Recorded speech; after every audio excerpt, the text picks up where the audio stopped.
ایسا نہیں تھا کہ میں نے اسے رب سے مانگا نہیں تھا، نہ جانے کتنی راتیں تہجد میں گزاری میں نے۔ ایسا نہیں تھا کہ محبت میری پاکیزہ نہ تھی، کبھی آنکھ بھر کے اسے دیکھا تک نہیں تھا۔ عشق مزاجی نے عشق حقیقی سے ملایا، مگر پھر بھی وہ نہ ملا۔ شاید میں نے کچھ ایسا مانگ لیا تھا جو میرے حق میں بہتر ہی نہیں تھا، ورنہ بھلا ایسا کیسے ہو سکتا ہے میں اس سے رات کو اٹھ کر کچھ مانگوں اور وہ نہ دے۔ ہم سمجھتے ہیں کہ اللہ ہمیں سن نہیں رہا، ہمارے ساتھ ہوئی زیادتی کو دیکھ نہیں رہا، حالانکہ اسے تو پل پل کی خبر ہے۔ اللہ ہر بات ہر زیادتی کا جواب دیتا ہے، اور اس کا جواب جب آتا ہے تو سوال ختم ہو جاتے ہیں، مگر وہ جواب بس تب دیتا ہے جب ہم کسی کی زیادتی پر صبر کر لیتے ہیں، جب ہم خاموش ہو جاتے ہیں۔ ہاں، وقتی طور پر ہمیں اس کی مصلحتیں سمجھ نہیں آتی، لیکن وقت گزرنے کے ساتھ ساتھ سب سمجھ آنے لگتا ہے۔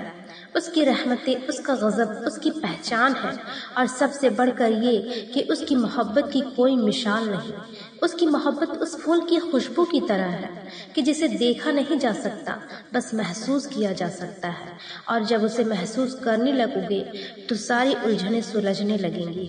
اور یاد رکھو، تم اسے بھول بھی جاؤ نا تو وہ تب بھی تمہیں نہیں بھولتا۔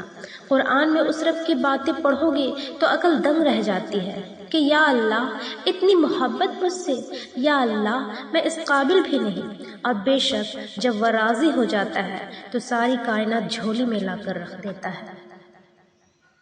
جب کبھی ہمت ہارنے لگو تو بس دل کو اتنا سمجھانا کہ جو ہو رہا ہے اس میں اللہ کی رضا ہے، اور جو ہوگا اس میں بھی اللہ کی رضا ہوگی۔